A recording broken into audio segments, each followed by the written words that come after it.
buddy. You ready to drop this thing, man? Ready. Let's do it.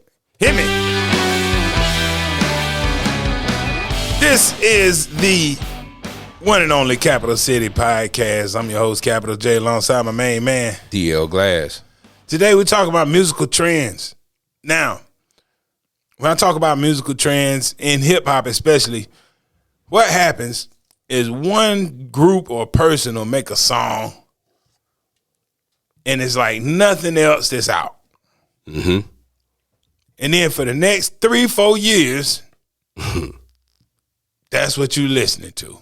That's all you hear. Mm-hmm. You forgot your saying. What, The other one. what's that? You know, where we always start. Oh, yeah. We always start in the beginning. Thank you. I forgot. Yeah. But back in the day, all right, hip-hop. The first songs come out on wax. Everybody always credit, Sugar Hill Gang, Rapper's Delight. Wasn't necessarily the first rap song to come out on record, but it's the first rap song by a rap group that's really, doing numbers. We can't forget Curtis Blow, The Breaks. It was the first gold record. Was the standard the same for gold back then as it is now? Up 500,000. 500,000. And platinum is $1 million. Okay. So The Breaks went gold. Eventually Rapper's Delight went on to go platinum. But In the 80s. mm-hmm. But back then, when people said, hey, if you need to make a rap song, they were already rapping on disco and funk beats in the clubs live. But Sugar Hill Gang dropped their joint and had the good times. Bass line. Doom, doom, doom. Doom, doom, doom, doom, doom, doom, doom, doom. So what happens after that? So many renditions. Everybody and their mama put out songs using the bass lines from the most popular songs of the era. And here come the Treacherous 3 talking about Heartbeat, which was just a remake of Heartbeat. You made me feel so doom, doom, doom, Right. doom, doom, doom, doom. And every other song, they're just using the bass line from the popular songs, which, of course, eventually led to sampling. When you got the technology to sample it, you don't have a real live bass player. But Sugar Hill Gang had not been so successful on the Good Times beat.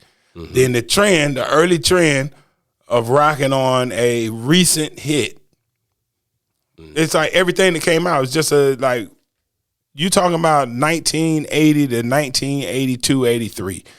Most of the hit rap records were almost rap versions of R&B songs Yes.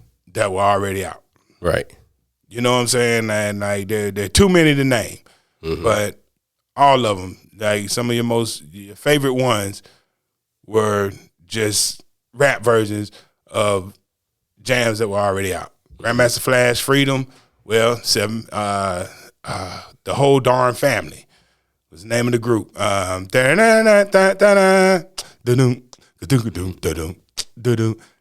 song's already out. Okay. Now you got rappers on it. So Sugar Hill Gang helped start a trend. Fast forward. Beatbox. Ooh. Fat Boys drop a whole song Beatboxing. on the beatbox. Right. Like, what? Never heard nothing like this. At the time you hadn't, but a year and a half later, you're like, man, I'm so tired of hearing beatbox songs. Right. And it went on longer than that. It's probably a good two years of beatboxing. Okay. Biz Markie, Just Ice, Skinny Boys, right? Everybody got a beatbox. Some people had DJs. Some people just said, I'm going to get a beatbox guy to roll with me. And we got a shitload of beatbox songs back to back. But who started that trend? I would arguably say it was the Fat Boys and the success of the human beatbox. Stick 'em, ha, ha, ha, stick 'em. Right. Before that, I can't think of a whole entire beatbox song. Lottie Dottie wasn't out yet. Right. You see what I'm saying? Yes. Oh, wait a minute. Oh, I take that back. Maybe Lottie Dottie was out first. No, I think Lottie Dottie might have. Well, see, here's the thing. I heard a version of Lottie Dottie before I heard the one on Wax. And when I heard that one, it was way before the Wax drop. So I don't know if this is just some kind of performance that I'm hearing. So I can't say that nobody was beatboxing and rapping. But to make an entire song, put it out, the first one I remember was the Human Beatbox. Okay. You know, before Bismarck, you 1-2-1-2 and Roxanne Shante joint with Biz and LaToya and all these other joints. But somebody started the trend and they kept right on going. Right. You know what I'm saying? Right. Here's another one. There was a little trend there for Africa Bambaataa did Planet Rock. Now think about where hip hop is at the time. Was there a hip hop record that sounded like that? No. No. Right. But after Planet Rock, Electronic. that electronic sound. Now, you have to, the credit goes, well, of course, you got to give credit to Africa Bambaataa and the Soul Sonic Force for turning this strictly into hip hop. But that sound was always lurking in the background at the hip hop clubs. You know, people used to love to dance to those type of joints. Okay. But there was a group called Kraftwerk from Germany. They made Tour de France, the song that Turbo was rocking to in Breaking when he had the broomstick. Okay. But their beats, their cadence, like that whole sound, you know, it just reeks of Kraftwerk. But they weren't rappers and they weren't hip hop. Oh, okay.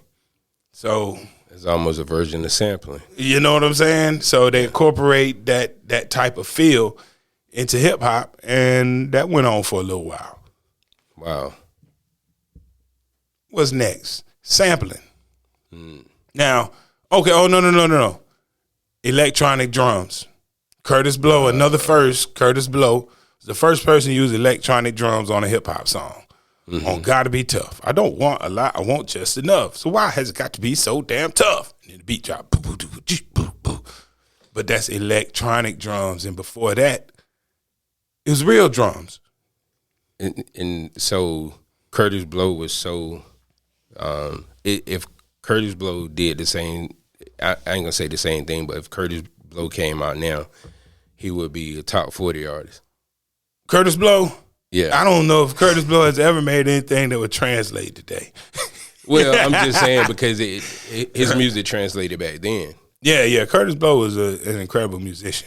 Yeah. But he broke ground by bringing them electronic drums into the game. And then Run DMC did something even more spectacular. They said, hey, man, forget the music and the guitar and all that other stuff. How about let's just use them electronic drums? And Sucker MCs drop. At the time, I never heard anything like Sucker MCs. You got hand claps, a bass drum, and a snare. Those are the only three ingredients Right. in the whole instrumental. And it's crazy. 3 ingredients. Yes. Bass drum, snare, and hand claps. Right. I mean, Right. nobody ever heard anything like that before. And a dude rapping, 2 guys rapping aggressively. Right. You know what I'm saying? This ain't your huh and your none of that. Straight aggressive, in your face raps. Bars. And it's and you could tell at the time, it's like, oh, this must be the sound of the youth. Because you gotta think, remember, like it's 1983, 84. To those people in New York, the Run DMC, for example, hip hop is going on 12 years already. Right. 10 years. They set. That's how it used to be. Yes. This how it's gonna be. And after that, I heard a million songs with nothing but drums and a rapper, electronic drums and a rapper. T. La Rock, it's yours. It's yours. Boom, boom, boom, boom, boom, boom. That was the trend. But it's always one song Right. that'll determine what you're gonna listen to for the next 2 or 3 years. Right. Right. And then you start getting into the sample era. Now, I can't tell you who was the first person to sample, or the first group to sample a joint. But I do know that when Dre got a hold of it. I'm thinking about Marley Marl, man. Thinking about Marley Marl. Okay. Like I would have to give him the credit for popularizing Okay. samples, especially like drum loops and stuff like drum loops and James Brown bass lines and all of this stuff. Like Marley was that dude. And he set a trend. He started a trend. You know, I'm not saying he was the first to do it, but his music got the attention that made everybody say, this is the direction we need to go now. Right. And for the next, well, samples just been everything ever since, but especially for the next 4 or 5 years, his style of sampling was kind of the way to go. Find a dope beat and you loop that, find another dope sample and loop that, and boom, that was your joint. A lot of people picked up on how Marley Marl did it, you know, and you got people, everybody came after, advanced what he did, but you listen to like Herbie Love Bug, Pete Rock, you know, all these cats that are sample-based producers, you know, I can't help but think back to what Marley Marl did first. You know what I'm saying? Like, think about, well, I don't know, it's just so many joints, but yeah, Marley Marl brought the samples in, man, and Public Enemy too. They were big on samples too. The absolutely. production team from Public Enemy. Yes. Like, so I can't. Credit doesn't strictly go to Marley Marl, but I'm just saying this is the era. And man, after that, everything. His Public Enemy was sampling a lot of stuff. Right. Yes. Right. Their team was strong. I wonder how many of them was it. You know what? It was 2 of them. It was the Shockley, Hank Shockley, and they were called, what is it, Bomb Squad or something like that. Okay. And it was a 2-man team. Okay. I think they were brothers. Oh, wow. Wow. But, yeah, they used so many samples, they had to pair the SPs together because, you know, you didn't get 12 seconds of sample time on one. They put 2 together. You know what I'm saying? Right. But that trend of samples started probably around 86, 85, 86. You know, I'm not saying nobody had sampled before then because every now and then you hear somebody cut up a little bit of a sample too, but it wasn't using a sampling machine. Right. It just had their little electronic drums like Steady B had a song called Bring the Beat Back. And instead of sampling, the dude just cut up the part that they're going to use in the break. Down, down, down, down, down, down, down. Bring it back, you know what I'm saying? Right. So samples got involved. Then you move forward a little bit more. Like we up into let's say you're coming up into the 90s. Okay. All right. Music was doing what it do. Wu-Tang is an extension of that Marley Marl period. I would say the big difference between the way the RZA sampled his music and Marley Marl is just the stuff they sampled. Okay. But it's still samples. You know what I mean? But then you start hearing the boys from the South start coming back into the game. And they not using samples at all. Right. Different sound of music. Different sound of music. And it took New York a long time to recognize and respect what was going on because it wasn't what they were used to hearing. Like the first national music that was making a whole lot of noise out of the South, you start thinking about the boys from Texas. You know, that was sample-based stuff. Ghetto Boys, Raheem. You know, they make music with samples in it. So it wasn't hard for people who grew up on New York hip-hop to jump on My Mind's Playing Tricks on Me. But by the time Master P and Cash Money come into the game, you know, they're not using samples at all. Right. Because samples cost money. Yes. Because by now, like, that's one of the things that happened. Like, Biz Markie made an album, I Need a Haircut. And for the first time, the artists were coming after these rappers for sampling their stuff. Mm-hmm. So it was just a matter of time before, you know, you had to get good at making music without samples. Right. You know what I'm saying? We went from New York to the South, and we switched from the 80s to the 90s, but we can't neglect one of the greatest. Who? Larry Smith. Straight out of Compton, Dr. Dre. Dr. Dre was a sample-based producer, but that's not the whole time for his entire career. The NWA era was sample-based. You know, break beats, and dope samples, reminiscent of what Marley, you know, right, of the Marley Marl era. Yes, but he also went through a Planet Rock style era. He produced some of the music that was off the trend of the Planet Rock period. Egyptian Lover, Egypt. It's Dr. Dre. So he got that for you too. Yeah, and I think because when I think of sounds of areas, like when I hear a certain sound, I know that's California. But I think Dre is the pioneer of that sound that we associate with California music.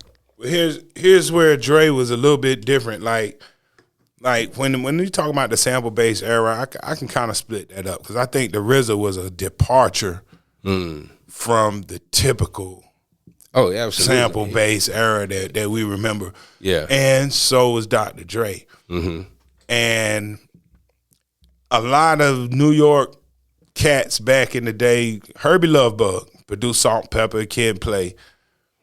But I feel like he was the beginning of what you saw Dr. Dre doing.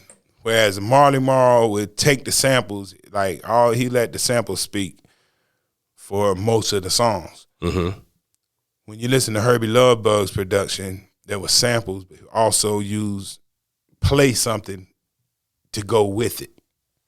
And that's what you heard Dr. Dre do. Like, he didn't just sample Isaac Hayes in Nothing But a G Thing. He also came behind it and hit you with the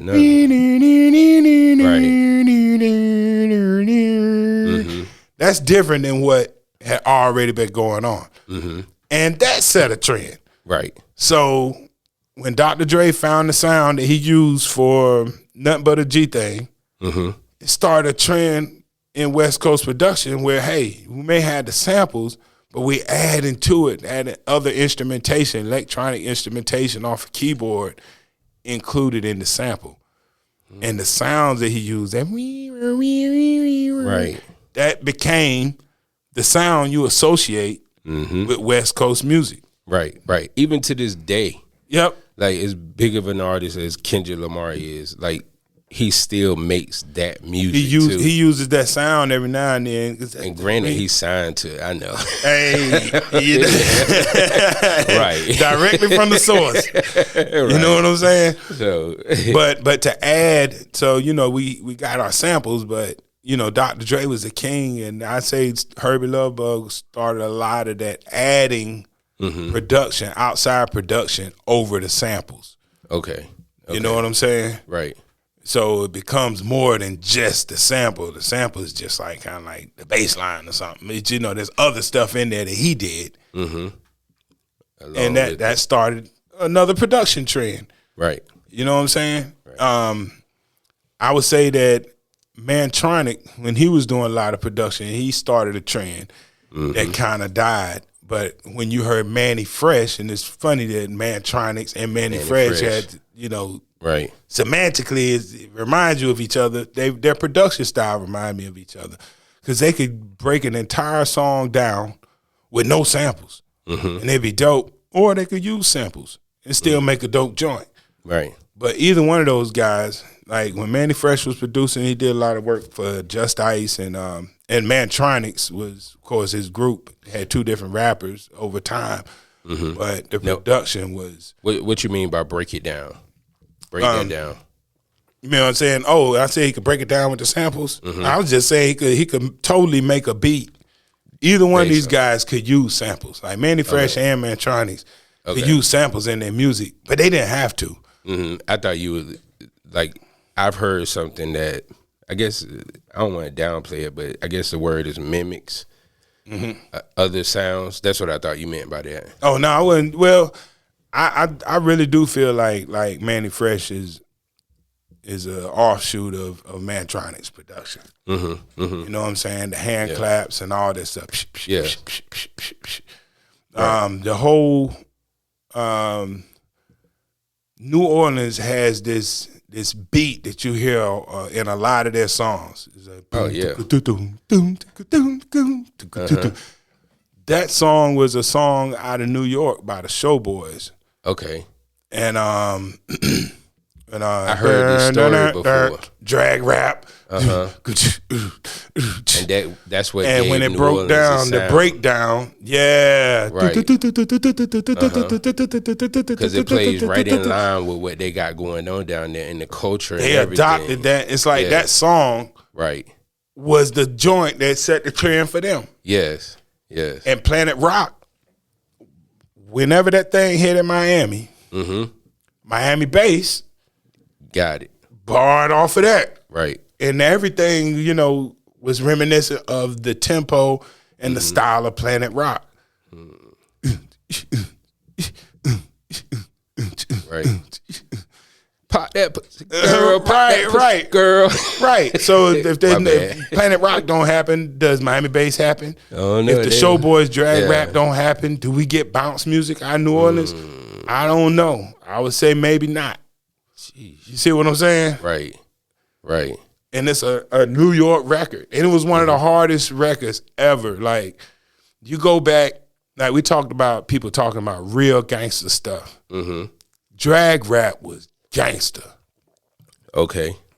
Yeah, that was a gangster song. They talking about tying up your wife and I think that's the song that said, "What about the baby? Throw it out the window." You know what I'm saying? I was like, what? Like, that song was gangster, man. I don't know what happened to them dudes, but that was the precursor. It's always the one song, man. It's always one song that started a trend that everybody's gonna be on for a while. Timberland. Like this on the R&B, on the R&B level, but he did something with Aaliyah, 1 in a Million. And it was 1 in a million. Right. When he hit that what? I got so tired of hearing that in every song, like for the next 2 years. Yeah, with Timberland. It was cats that won't even cool using this sound. You know what I'm saying? Like, what? Ronald Isley got his Gerald Levert too. Like, what's going on? It took over. Another one that while we're in the R&B lane, Soul to Soul did Keep On Moving. At that point, there wasn't a big R&B artists weren't thinking about what was going on in hip hop. You had a few that would touch on it, right? But it hadn't become a trend. When Soul to Soul dropped Keep On Moving, cats out of London, changed the world. Red Alert come over here like, yo, I got this song from London, we're gonna drop it. Boom, everything changed. Okay, because I heard and that the drums they used, we had heard them in Picking Boogers by Biz Markie. But you hear somebody singing on that, it was like, oh, my mind is blown. Yeah. Oh, and then they dropped the album. It had Back to Life on there, and it got ever do you want boom boom boom boom? Like, what is happening right now? Yeah, you gonna dance to but this. After that, we don't get Mary J. Blige if that don't happen. I thought it was around the same time, but no. Keep On Moving was 3 years before Mary J. Before Mary J. dropped Real Love.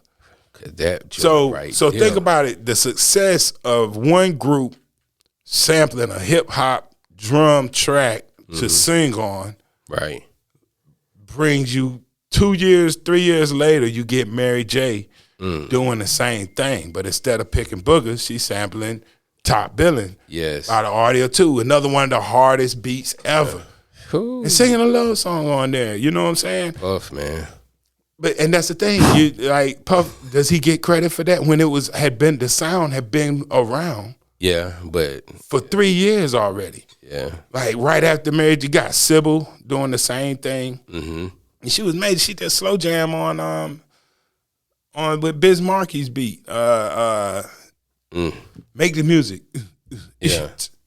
I think what Puff and Mary did on that is made it more hip hop than just being an R&B song on it because of how gritty and I guess real Mary's lyrics was. I think the other thing too is that Mary J. Blige was tangible. She was from New York. So soul to soul important this sound is one thing. Mm-hmm. Even with Sybil, you know, like this is before you get a chance to see these people on the regular. Mm-hmm. By the time Mary J. pops up, you really get to see her and she's tangible. You can reach out and touch Mary J. Yeah. And she's from the city. You know what I'm saying? Cutting her teeth. Like Sybil was Miss A&T at A&T State University, but I don't know where she's from. She could be from New York. I don't know. But where's A&T State University? that's in the mighty city of Greensboro. Oh, okay. Yeah. That's for those of you that don't know. But the trend started with Soul to Soul, Keep On Moving. Yeah. And it lasted in R&B, that lasted all the way up through the mid-90s easily. Yeah. You know what I'm saying? Some might say now. Oh, yeah. Yeah, it's still going on, but the actual sampling, the old school hip-hop joint, well, Yeah. you know, all the way up to Case, Touch Me, Tease Me. Banger. Who Who did that? That was Schoolie D. Ooh, okay. PSK. Making that cream. People always tell me what the hell does that mean. Okay. Who redid it for Case? I don't know who made Case's beat on that. Okay. Case probably still getting shows But right now. But you gotta think, that's the mid-90s and we still rocking off a sound. Yeah. Total. And Can't you see? Dun, dun, dun, dun, dun, dun, dun. That had been sampled in hip hop plenty of times. You know what I'm saying? right. So it came out on that mixtape vibe. It reminded you of mixtapes because by then, once people got away from making that kind of music, the DJs just took the old R&B songs and put the beat on it anyway. Mm-hmm. So you know, you got people like Ron G. Man, Ron G. Used to love Ron G. SNS. You know what I'm saying? And they What? come with give you a 2 full mixtapes.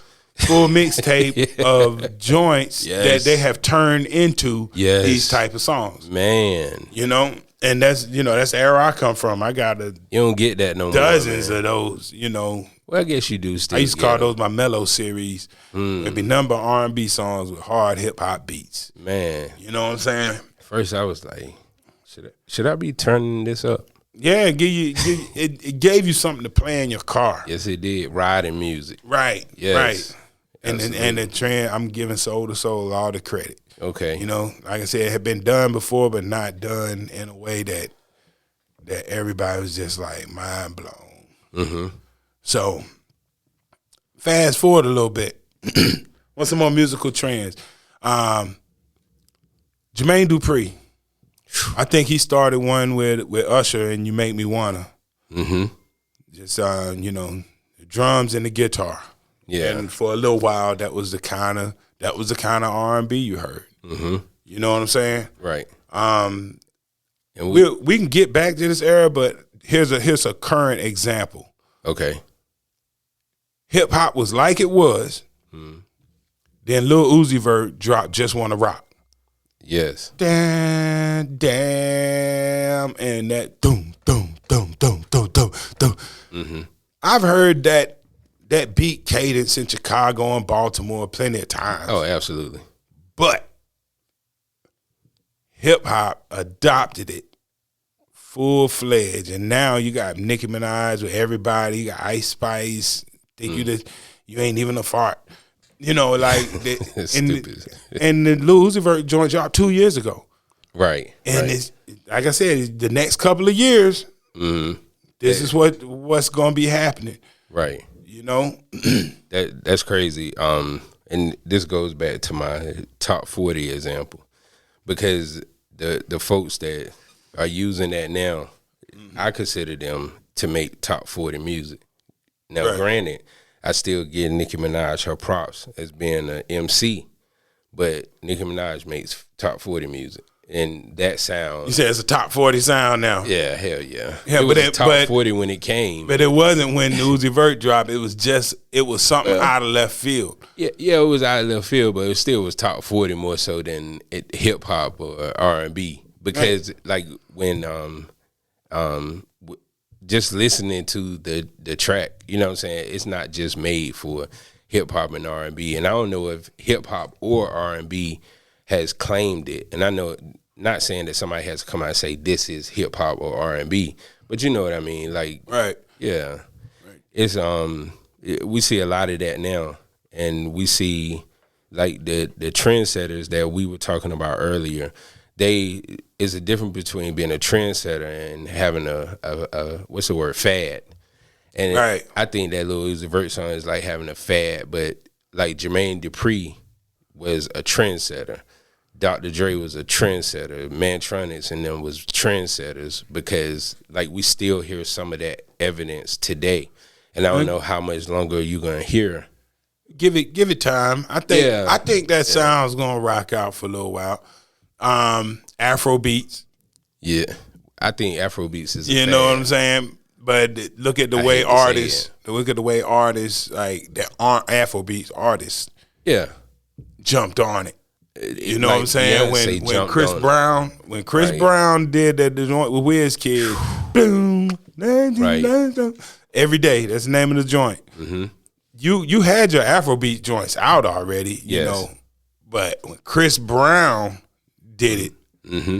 that made other regular R&B artists say, "This is the direction that we're going to head." So Right. he, you know, it wasn't like Wizkid and Tim's hadn't already made Essence. And you don't that's need what I was no gonna say. other body. Like, Tim's is a prime example, and I had this conversation the other day where I was talking about, like, I think now Tim's has peaked, and because of the Afro beats, and like, You know, she's like soul to soul though. She's not here in tangible. She's not. She don't live. You know what I'm saying? She's not from America. yeah, I know that. Yeah, So yeah. she got that's a why I whole say that about- catalog of music that We yeah, you don't even like, know nothing about. You'll catch one or two, but and I'm just speaking from this perspective. You know what I'm saying? Being an American consumer of this. That's all I was speaking to, because we've seen this before, like with reggae. You know what I'm saying? Like, we've seen reggae have its day, and then not to say reggae has gone, but at the same time, like the biggest reggae artist in the U.S. Speaking of trends, Mm-hmm. Jamal Ski, Let's Do It. The song Let's Do It was a regular reggae song, but there was a remix, and that's that you know, jump, spread out, do it. By did jump, spread out, do it. The hip hop beat that you heard on there. It had been, I'm sure it had been done before, but not like that. That song like was that. so successful that next thing you know, Rayvon, no guns and no murder. Dum, dum, dum, dum, dum, dum. Right. You know what I'm saying? Same And Snow, Informer, Right. Informer. They all had Right. hip hop remixes. So these songs were just reggae songs, but they had hip hop remixes all of a sudden. And what was Informer about? An Informer was about informant? snitching. Yeah. It was about an informant. Right. Okay. I haven't heard it in so long, but I kind of figured that's what it was about. Yep. Yeah, And it's but funny. Snow, being a white man in the game, he Right. gets his respect in the reggae game.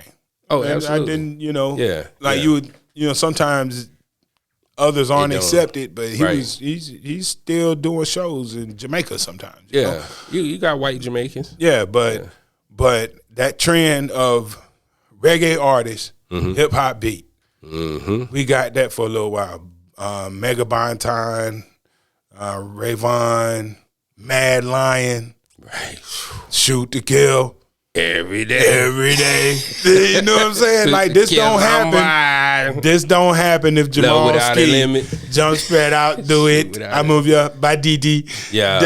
That started a trend. And that was the one song. It's always that one song Right. that gets everybody else on board. It's like, give them an idea. It's like, I got an idea. You think it'll work? I don't know. It worked for Jamal Ski. You know what I'm saying? Right. And they were all over it. You know what I'm saying? They killed that sound. This is on topic, but it's a side step from what we're talking about right now. Because I always got to give flowers to who I think is the best so-and-so or the biggest so-and-so. Right. And as far as trendsetters go, like, I know this is going to be debatable, but I give T-Pain the flowers. T-Pain, he changed the game. Changed the game. And his influence is still being heard today. And we still gonna hear it 20 years from now. Now what song was it that really? Because I think it was the whole album, and the reason why I say it was the whole album is because I saw T-Pain perform recently, and I was like, when he first came on stage, I was like, damn, that's that. Yeah. And an hour and a half later, I was like, damn, that's that. Hey, that sound all hits. That sound. T-Pain is the father of that sound in hip hop. Yes. And when you think everybody used it, and you had artists that weren't R&B artists, they just like, let me put some T-Pain on it. What? You know what I'm saying? Everybody put some T-Pain. You know what I'm saying? Yeah. And put some T-Pain on it. What was the group who did auto-tuning on To Live or Die LA? What's the Tupac joint where they're in the desert in the video? Oh, California Love. California Love. Well, that dude, that's Roger Troutman, and he owned the sound. Yes. And it's funny, like, he had his sound, but he didn't, like, everybody couldn't do what he did because that was his setup. And everybody couldn't do what T-Pain did. T-Pain had to teach people how to do what he do. Because he had to learn it was his thing. I didn't know he went and spent time with the man. He didn't use the same equipment. No. Like, Roger Troutman used the vocoder, which there was another a guitar artist, a white dude back in the day that used to use it. And he, you could. It was a whole machine. Yeah, and it had a tube that you put in your mouth, right? And it somehow incorporates the sound of the instrument into what you're doing. I don't know how it works. The only reason I give them credit for being before T-Pain is because it was audio manipulation, voice manipulation still that they were doing, but T-Pain just took something else. Right. And man, I don't think that's gonna ever die. Yeah. Like, for real. Yeah, Herbie Hancock used it. Kraftwerk, like, when you hear Egyptian Lover, like, that's the vocoder too. So, Dr. Dre used it before, but, Roger Troutman was the king of that. T-Pain is a whole different era. You know what I mean? Here goes another trend. Hip-hop used to be up-tempo. And I remember the first time I heard a real slow hip-hop song. And I think it was it was UGK. Keep it up, I'ma tell you something good. Tell me something good. And I was like, this song is so slow. What can you do with this? And it's not like I never heard a slow beat before, but that song worked. What's his name? The Pimp C and Bun B. No, not them. I'm talking about the guy the Chopping Screw came from. Oh, DJ Screw. Yes. Yeah. Rest in peace. So when they came with Tell Me Something Good, I was like, I don't know if this is going to jump off. Man. But it took a while. It took a while. But I would say there was an era there, and I can't remember which one of these joints really made the rest of them happen. It took a while here, but there it was already Bone Thugs was on that slow tempo, but they were rapping double time. Right. And that was something that Crucial Conflict, they would be on a 60 beat per minute song, rapping at 120 beats a minute. Right. And that trend went on for a while. Man. And the tempo in hip hop slowed down. And I don't know if it was Pastor Troy, No More Play. Mm-hmm. I don't know if it was Hey by Crucial Conflict. Mm. It was But the drugs, man. it was somewhere up in that era. It was the drugs. But it was one of those joints that convinced everybody else that slow this it is the new down. tempo. Trick Daddy, you know, Trick Daddy came from, you know, the first time you heard Trick Daddy, he was rapping on Scarred, Miami Luke Scarred. Okay. You know what I'm saying? Right. Hydraulics. That's Trick Daddy doing the last verse on there. But he also, his sound after that was that slowed down 60 beat per minute beat with 120 beat per minute rap on that joker. You know what I'm saying? Like, all these cats started a trend that lasted, that's still going on pretty much. Yeah, it is. You know? Right. But that's not how this thing started. Mm-hmm. You know, this is what became. Right. And then you got cats that start something, but other people can't really duplicate, like the Neptunes. You can try. Yeah, you try, but nobody really sounded like them. Right. You know, Right. and they set a trend, but all that music was them. Mm-hmm. Yeah. They did it all. Right. So was that a trend? It just popularized them. Yeah. Because even But to the this sound, day, I can't say anybody else picked their sound up. You just Right. borrow the producers. mm-hmm. Like Pharrell was on this beat. Right. You know as soon as you hear it. Yeah. You know. But that's almost like Timbaland. Like ain't nobody copied Timbaland sound. It was all Timbaland. Missy. Nah. Some people copy Timbaland style. That little drum break from 1 in a Million. A lot of people copied it. Okay. Timbaland style. But you know, the people who copy it don't get as far as the original. So you know, Yeah, you're right. you know, a lot of them remain nameless over time. Right. You know what I mean? So yeah, man, we just talking about joints tonight that Yeah. that set off the trends and basically determine what kind of music you're gonna be listening to for the next. Well, so if we talk about artists and producers, we got to talk about Atlanta. And That ATL sound. Well, I don't want to just say like I can't say it was Outkast. It was T.I. It was like Outkast had a sound, I think it was a but it's collaborative so effort. original that I don't think that everything ended up sounding like Outkast. Yeah. But when I heard 24s by T.I., that was Toonk though, right? and Toonk messed around with the Dungeon Family. Everybody he messed produced around. a little bit for everybody. Yeah. But like, you know, I think Yin Yang Twins had a sound. Man, And that's it was Atlanta, man. yeah. They had a sound that wasn't just Lil Jon, like you said, Yeah. it was Toonk too. I mean, you got all these people, but you know something from Atlanta when you hear something from Atlanta. Right. And I'm Like- gonna say that a song that helped change things for the Atlanta sound on the crunk side was Whistle While You Twerk. Man, God almighty. That was the original, like when you God I'm talking about, and I would say that expands even into chopper style and all this other Yes, stuff. man. Whistle While You Twerk Man. was the beginning of twerk music. Yes, sir. Was there a thing before? Officially. What, You know, outside like of I said, Atlanta, that like wasn't that? it's always been, like every song we named had some kind of precursor that you ain't heard of nationally But that was twerk- going on yeah, regionally. okay. The Whistle While You Twerk escaped from whatever strip club hole it was hiding in. Right. And with the bag. And man, like that was what it meant to bounce and twerk. Right. You know what I mean? Right. Not saying that other people didn't do it, but Whistle While You Twerk was the first major joint. And everything all the way up to Travis Porter and Okay Now Lady. Yeah. That's just an extension of Whistle While You Twerk sound. All you of know? it is, yeah. Yep. And T.I., when that 24s dropped, that was the sound. You know, you got it from Gucci after that. You got it from everybody.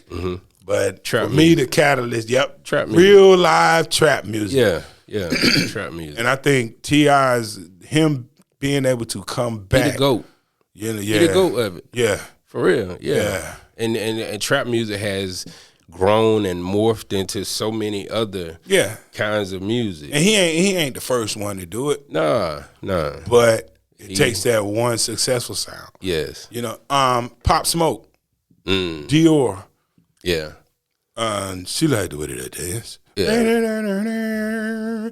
When that song was the catalyst To New York drill. to New York drill. So, Not saying so nobody did it before, but if ain't no if Pop 6ix9ine Smoke- and Junior. If Pop Child. Smoke was still alive, do you think his music would have the success that it had after he passed? I don't know. It just depends on what he was getting ready to come with. But when you listen to the first album, like the first album was a solid effort. I think he died at the right time because what he was doing was, I mean, it's what New York does nowadays, which is adapt the sound from somewhere else, and they all get behind it. And then certain areas that pay attention to that region, that's where they gravitate to. And I think I'm looking at this from older eyes, because I look at what I gravitated to in the 90s and now looking at it in hindsight of some of my favorite music that was out during the same time. I didn't gravitate towards that because the accessibility. Right. It wasn't It was hard accessible. to. Yeah. Now you have access to everything. But back in the Right. day, you had to hope Yeah. that it would be available for you in your region. Right. Here's a sound If you that knew people about it. forget about. Like, you remember we was talking about the sample era Mm-hmm. and what you were sampling really kind of determined. Like, you know, Marty Marl was sampling James Brown. Mm-hmm. Here come the RZA sampling stuff from the 50s and 60s. Yes. You know, after, Right. You know what I'm saying? God, I forgot about yeah, that. stuff like that. Damn. Right. Classic. So, but let's not forget that LL helped usher in the connection with the go-go. Like when they did Rock the Bells, Right. I wish you and had a whole said bunch this. of people hit up go-go after that. And I wish you had said this in the first 15 minutes when you spent all that time on New York. hey man, And don't, then we got to go back to New York after we done left. I don't know what. I'm gonna speak for everybody from New York right now. I don't know what. How you think you're gonna be a part of any hip hop, 15, anything, 20 minutes and not talk about New York? And you right back there again. Yes, we are Gotta right talk back in about New York the whole time. because most of the major changes happen in and around New York City. But nah, it's for real though. Like, I know that, bring that yeah. DC sound in there, then Salt and Pepper use it. Heavy D used it, like just It's over and your over again. thing. Ow. Right. What you want to do? And then DJ Cool he had a little. Put me in the water. Nah, that's actually DJ Oh, Flex. Flex, right. Yeah, but bad. that's part of DJ Cool's Cool did it. influence. You know Yeah. what I'm saying? And it wasn't like the folks had rap before, because Trouble Funk had full-fledged rap song out.